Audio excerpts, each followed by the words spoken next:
Another free agent target is off the board for the Marlins. Devin Williams signs with the New York Mets. Now the question is, how will Miami pivot?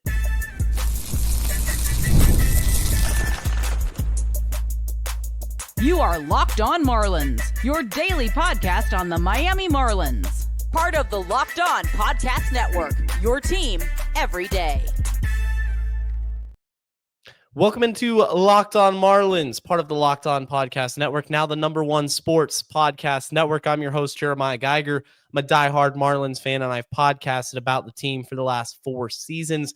Make sure you're subscribed to the YouTube channel if you haven't already, or follow wherever you get your podcast, free and available on all the platforms out there. Today's episode is brought to you by FanDuel. Download the FanDuel app today. First $5 bet will get $300 in bonus bets for first-time customers. And on today's show, we're going to talk about the relief market that currently is available for the Miami Marlins. Still no free agent signings. A couple of dominoes have fallen. A couple of potential free agent targets are no longer there. So how will Miami pivot? We're going to discuss a couple options, discuss what the plan should be. Also, first base continues to be a pressing question. Clayton McCullough says that Griffin Conine will be getting reps at first base in spring training. So we're going to dive into that. Will the Marlins even address the first base situation for 2026, or are they going to rely on their internal options? But let's talk about the free agent market for relief pitchers in particular. So heading into the offseason, there were some real intriguing big name relief pitchers that were set to hit free agency. They could opt out of their contract. They were just hitting the open market. And one thing was clear was that the Marlins needed to address the bullpen, and they still do. That is not a question that's not up for debate. If the Marlins are taking 2026 seriously, if they want to upgrade their team and put themselves in a position to compete, then they're going to have to address the bullpen, because you cannot run back the same group of guys that did have some individual success, but overall needed more punch, needed some more star power. You know, we talk about a lineup, and for the Marlins, for the last few years, it's been a lack of power. Really, since Giancarlo Stanton left, they haven't had that punch, that oomph consistently in their lineup. For the bullpen, they don't have that true 8th, 9th inning guy where he's just going to come out, he's going to be the setup reliever, and then the bona fide, without a doubt, that's your closer. They didn't have that except for Ronnie Enriquez. Ronnie Enriquez, I still feel like could be the Marlins closer. Maybe he's better situated in a setup role in coming out in the 8th inning, but a more defined role. Guys who have late inning experience that can go out and close games. The Marlins heading into last season didn't really have that, and the way they operated was closer by committee. Sometimes Enriquez would get a save opportunity. Other times it would be Calvin Fauché. Sometimes it would be Lake Bacher. And I like those guys. But overall, this is a unit that had to be addressed. It had to be upgraded, because you're not just competing against yourself. You're not competing against the 2024 Marlins, or in this case, the 2025 Marlins. You're competing against the rest of the National League, against the rest of Major League Baseball as a whole. So Devin Williams is a free agent, had an up and down year with New York, started off terrible, the New York Yankees, to clarify, not the New York Mets. More about that in a couple minutes. Started off terrible, gets bounced from the closer's role. Luke Weaver takes over. Williams comes back. Weaver gets hurt. Williams assumes the closer's role once more, and he's pretty good. Overall, if you look at the numbers, the advanced metrics, still has his changeup. They call him the airbender for a reason. That hasn't gone anywhere. He still throws hard. He still is a player that at the end of the day is somebody who is considered around Major League Baseball an elite option out of the bullpen. He was one of the best pitchers in baseball in the late innings with the Milwaukee Brewers. Did his stint with the Yankees go as planned? Not necessarily. An ERA, pretty bloated, 4.79. But go look at the expected ERA. It's elite, 3.09. So his expected numbers indicate that he was unlucky, that the stuff is still there. I know I said he throws hard. He does, but not like a typical relief pitcher. He's not relying on a 98, 99 mile an hour fastball. He's more in the 94, 95 range, which is, I mean, it's still decent. He's not a soft tosser by any means, but his bread and butter is that changeup, guys. I mean, that the changeup gets him an insane amount of whiff, and he throws it over half the time. Got a 37% whiff rate a season ago. You go to 2024, that changeup got him a 49% whiff rate. And although his 2024 season, he was dealing with some injuries, the point remains. The stuff is there. And so he hits free agency. Miami is reportedly interested in Devin Williams. And then what happens? It stops right there at interest. They're interested in him. Was there ever an offer made? Was there ever a contract negotiation between the Miami Marlins and Devin Williams and his party? Looks like that wasn't the case, because yesterday it breaks that Devin Williams signs a 3-year deal with the New York Mets. Told you I was going to talk about them. The division rival New York Mets, 3-year deal, $45 million with a $6 million signing bonus. Some big money. Is it Tanner Scott money? No, but it's still a good chunk of change for a relief pitcher that just a couple of seasons ago was regarded as, if not the best, one of the best, a bona fide top 5 closer in the entire sport. And now he's going to head to Queens, the Marlins division rival, and the Marlins are left with nothing. With their interest. They were interested in him. Just like a report from a couple weeks ago, the Marlins are interested in Michael King, and I came on this podcast and I said, if the Marlins can somehow sign Michael King and add him to this rotation, this is going to be one of the best rotations in baseball. This would be a huge win for this franchise, and it indicates that you're serious about competing, that you're taking that next step forward, and that's not the case. It's unlikely to happen. So Williams is off the board. Ryan Helsley, another Marlins target, off the board. 2-year deal worth $28 million to the Baltimore Orioles, a team that has kind of avoided spending money and investing in pitching, and just traded Grayson Rodriguez to the Angels in a mind-boggling trade a week or so ago. And they signed Ryan Helsley, who's going to be looking for a bounce-back season. Helsley, one of the best relievers in 2024, a rough 25. He's going to be looking to cash in on that 2-year deal, pitch well, and probably earn himself a larger contract after that. But another potential Marlins target is off the board, and that's where the ground is set now. That the table is set. This is the situation. We're in December. The winter meetings start on Monday. And we still don't have any clarification on where the Marlins stand in free agency if something's going to get done. Now, reportedly, Pete Fairbanks, who is another Marlins target, the Marlins are still in on him, and he might sign before the winter meeting starts. So we're going to take a look at Pete Fairbanks. Can the Marlins reach a deal with him, and what other targets will they be looking at? That's coming up right after this.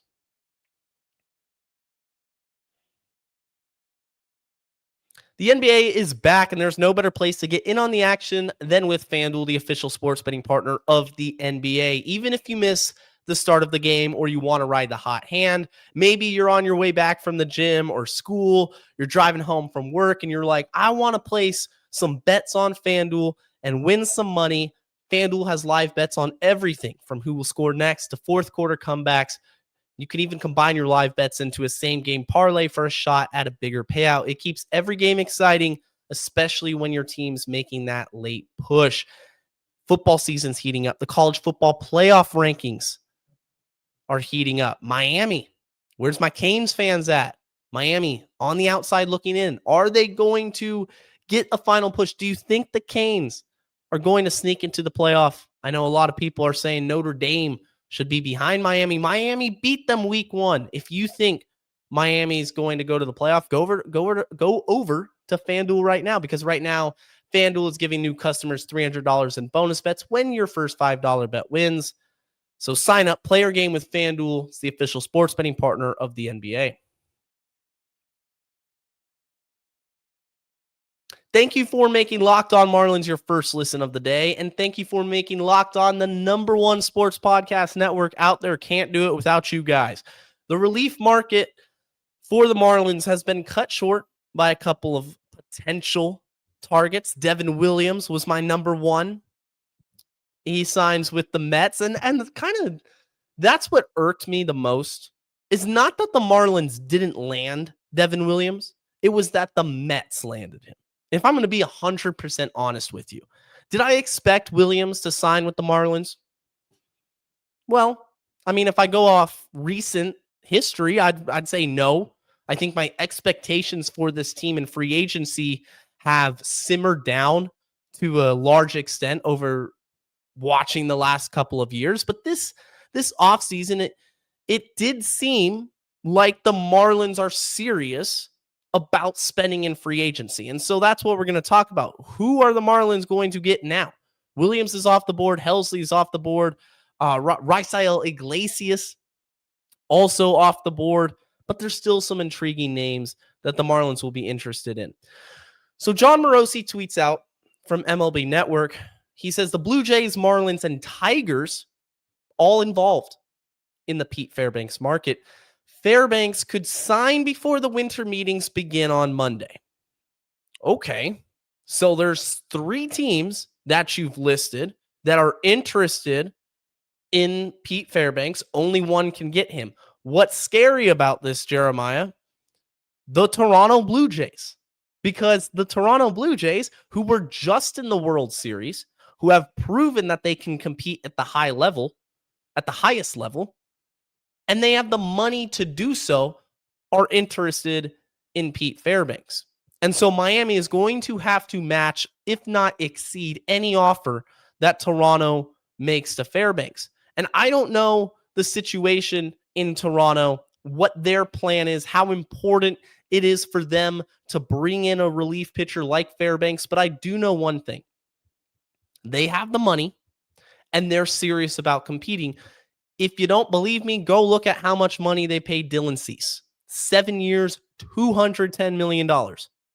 Boatload of a contract. Boatload of money heading to Dylan Cease's way. And I think it's an overpay. I think it's a clear overpay. But that indicates to me that that's a team that's serious about competing. And you know what? They're going to open the purse strings, and they're going to start throwing money at players. Come to Toronto. We came so close to a World Series title.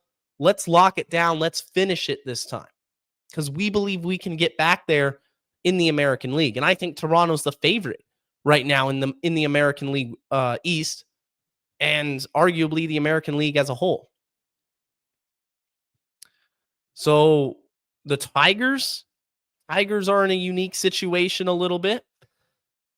They're coming off of a playoff berth. There were rumors of, trading Tarek Skubal. He's a year away before hitting free agency. Now it seems they're going to keep him one last ride, see what they can do. If they're going to try, I'm sure they're going to try to extend him, but he's going to command the sun, the moon, the stars from a financial perspective. But the Tigers, they're still in a competitive window. Their window hasn't shut. And I think Miami's window is the prototypical young up-and-coming team who's about to enter a competitive stage in their rebuild. I mean, we saw the progress from a season ago, 79 wins. Now this is where you start to invest. And so Fairbanks is a perfect candidate for this Marlins team. He would come in, immediately become the closer, lock down the ninth inning. Are there going to be bumps in the road? Sure. But he's not going to be, a fringe closer. This guy closed games for Tampa Bay. He throws hard. He has nasty stuff. He had a good season with the Rays. He deserves a good contract. And so I don't think the Marlins can be in a position where they're going to say, oh, can you take a discount to come to Lone Depot and be our closer? No. He's a free agent. The Rays declined an $11 million option. Is he going to make $11 million a year? Maybe. Maybe he makes more. Maybe he makes 13, 14. I mean, Helsley's making $14 million. And based off last year's results, I would take Pete Fairbanks over Helsley. So we can probably project Pete Fairbanks to make in the $15, $16 million range comfortably. And that might be for a 2-year deal. I don't think you'll see a 3-year deal offered from Miami. But if they want to get him, that's the price you've got to pay. You got to pony up the cash. The rest of the relief market, I got to say, it doesn't really excite me. And what I mean by that is there's not one guy who's going to come in and just be the alpha in that bullpen. And honestly, when I look at the Marlins bullpen as it stands right now, it's Ronnie Enriquez, and then it's everyone else. When the ninth inning rolls around and I have to get 3 outs and I need to get a couple strikeouts, who am I giving the ball to? Ronnie Enriquez. I don't trust Fauché necessarily. Bacher, he's got a good pitch mix, but not really a high leverage guy. Tyler Phillips, I love the vibes. I love the attitude from him as he comes out of the pen. But is he a closer? Probably not. Kyle Finnegan is somebody that the Marlins will definitely take a look at. Split time a season ago between the Nationals and the Tigers. 57 innings, struck out 55, 3.47 ERAs. Nothing too flashy. You look at the metrics, he doesn't get a ton of strikeouts, doesn't get a ton of whiffs, slightly under a strikeout per inning. I mean, I'll call it a strikeout per inning. But he's an elite ground ball artist. Throws the 4-seam, a real good split. That's his bread and butter. And I mean, he's someone that is consistent. I think you look back across the last 3 seasons, really across his entire career. I mean, he's pitched in 347 games in 6 major league seasons. He's a veteran. He's been around the block. But he's not, I don't know, man. He's not the guy I really want.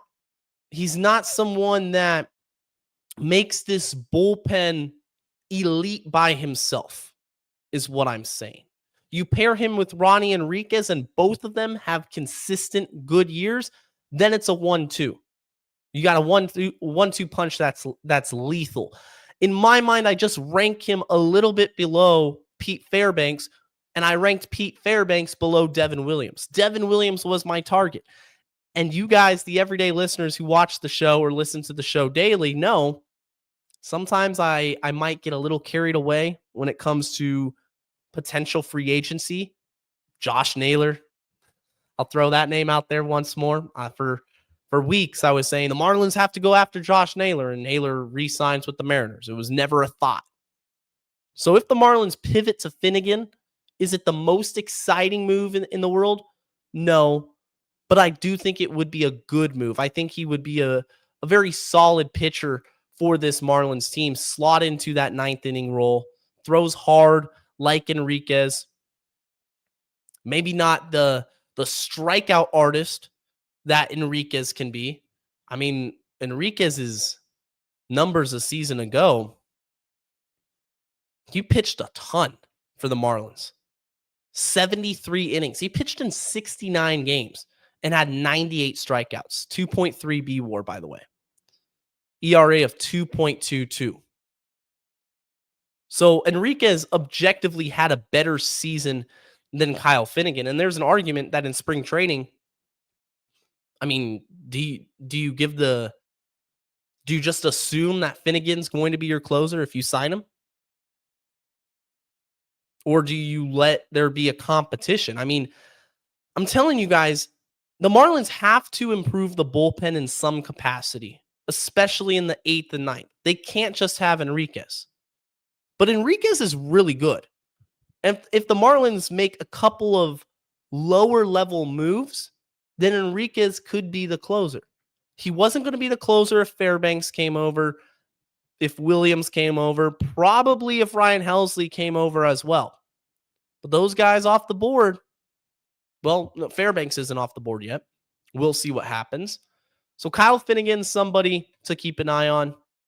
Looking down the list of free agents still, Sir Anthony Dominguez is an option. Was traded to Toronto at the deadline, was a part of that postseason AL championship team. Emilio Pagan, the former closer for the Reds, is another option. Someone that could come in, give you late inning experience, but again, not as electric as you want. And he's also older. He's 35 years old. And that's something to keep an eye on. Aging relievers, how much money are you willing to invest there? But coming up next, let's pivot to another important topic that is starting to become a little bit exhausting, and that's first base. The Marlins in first base, the more I think about it and the more news that comes out, it's a little bit worrisome.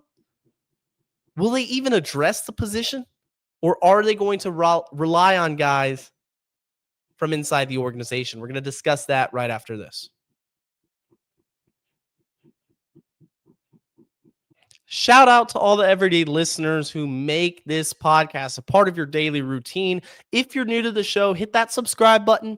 It's free. It's available wherever you get your podcasts, Spotify, Apple, Amazon Music. So make sure you follow the show, share the podcast. We're trying to build this thing, even in the cold, dark days of the offseason. First base for the Marlins. What are they going to do? Because Isaac Azut says that this is a tweet. I'm just going to read from him. The Marlins expect to give outfielder Griffin Conine reps at first base in spring training. That's what Clayton McCullough said on the Marlins Hot Stove show. But I just pulled up Isaac's tweet because I quote tweeted it. And I said, is this team not just going to, are they just not going to sign or trade for a first baseman? Is that what this is coming down to? Is this a hint that the Marlins are pivoting away from we're going to address first base. We have to sign someone. We have to trade for someone. We know that. We're going to invest there. Is that a sign they're pivoting from that to, well, let's just see what we got? Maybe we got something internally. Because I've said this once and I will say it again and I will continue to harp on it. You cannot expect the overall collective group of Marlins, especially offensively, to do what they did last year. Regression has to be a concern, and you have to invest to supplement the core. It's pretty simple. Not every single homegrown player, not every single player on this Marlins roster is going to live up to expectations, or they're not going to necessarily be what you need for a competitive team. So in my mind, the outfield was set. You have Kyle Stowers in left, Jacob Marcy in center, Conine, Hernandez, a platoon in right field, Wagman's the incumbent at first base, but you're going to address that position. I wasn't really considering a potential move from Griffin Conine to first next spring training. So the Marlins are going to try to give him reps. Heriberto Hernandez. I had Kevin Burrell on the show a week or two ago, and he mentioned how Hernandez could be an option at first base. I like the stick. Do we know how he's going to fare with the glove? I don't know. But the point being is that Hernandez, Conine, Wagaman, all those guys are already on the roster.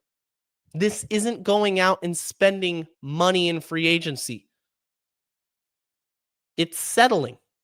It's settling for what you have right now, and you're expecting these guys to, number one, transition defensively and make that a smooth transition. Number two, be able to produce at a really good level in order to justify not spending in free agency. If Griffin Conine comes over from and moves to first base and hits 33, 34 home runs, 240, an 850 OPS or something like that, I'm going to be the happiest man alive.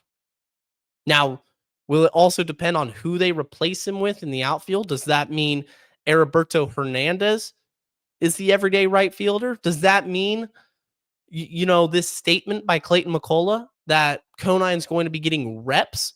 Does that mean they want him to be the first baseman? They just haven't said that yet. Remember, Conine's got a cannon for an arm. A cannon. Probably the best arm in the Marlins outfield, or at least the projected starting outfield. You could also throw Dane Myers in there. But Conine, big, strong dude, got a rocket.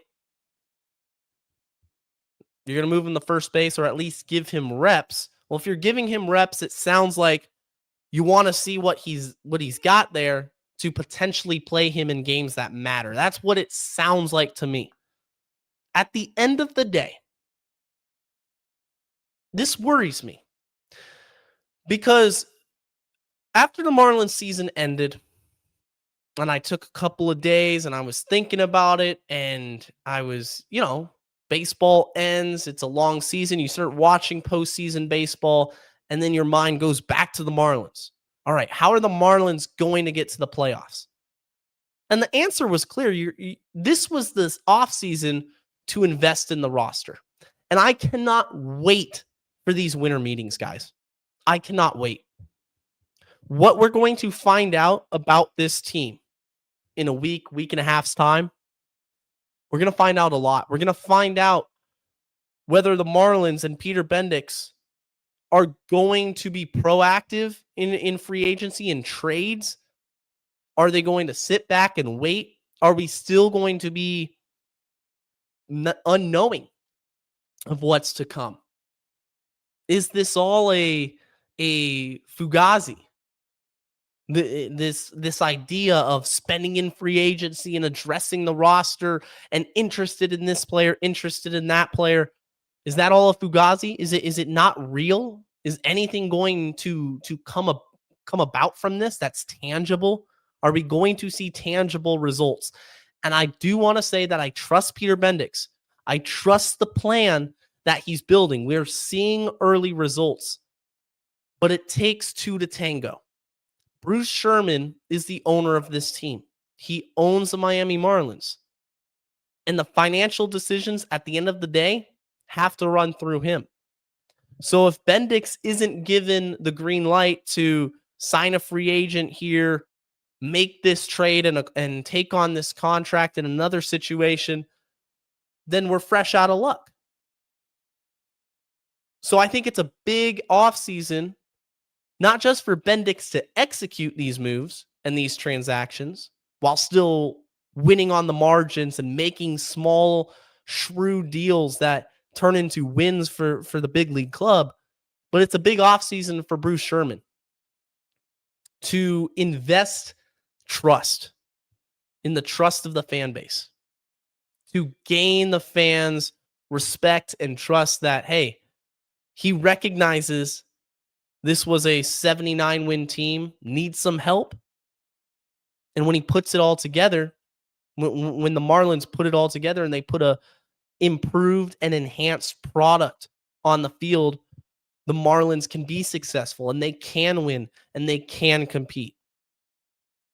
And whether that means Griffin Conine goes to first base, they sign an outfielder, whichever way the organization decides to go, one thing is clear, they're going to have to invest financially to make that happen.